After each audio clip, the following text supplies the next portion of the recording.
வெயில் காலம் வந்துடுச்சுங்க. நம்மள மாதிரி தான் வாயிலா ஜீவன்கள் நம்ம வீட்டு பக்கமும் நிறைய இருக்குது. முடிஞ்சவங்க அவங்க வீடு கொஞ்சம் விஸ்தாரமாக இருக்கிறவங்க வீட்டை சுற்றி முடிஞ்ச அளவுக்கு எவ்வளோ பாத்திரம் நிறைய கிடைக்குதோ அதில் எல்லாத்துலேயுமே கொஞ்சம் தண்ணியை ஃபில் பண்ணி நிழலான பகுதியில் வைங்க. வெயிலில் வைக்காதீங்க. மண் பாத்திரம் தான் வைக்கணும்னு இல்லை. என்கிட்ட நிறைய சில்வர் பாத்திரங்கள் வேஸ்டானது நிறைய இருந்துச்சு. அதை நான் தூக்கிலாம் போடலை.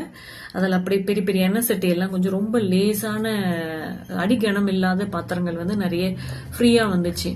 ஸோ அதெல்லாம் என்ன பண்ணினா நான் அப்படியே அதில் தண்ணியை ஃபில் பண்ணி எல்லா பக்கமும் என்னை வீட்டை சுற்றி காம்பவுண்டு மேலே வெளியில் கேட்டுக்கு வெளியில் நிழல் இருக்கிற பகுதியாக பார்த்து நல்லா தண்ணியை ஃபில் பண்ணி காலையிலேயும் நைட்டும் வைங்க.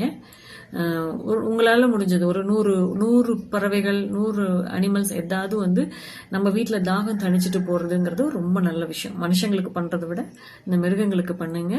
கண்டிப்பாக கடவுள் உங்களுக்கு வாழ்த்துவார். தேங்க்யூ.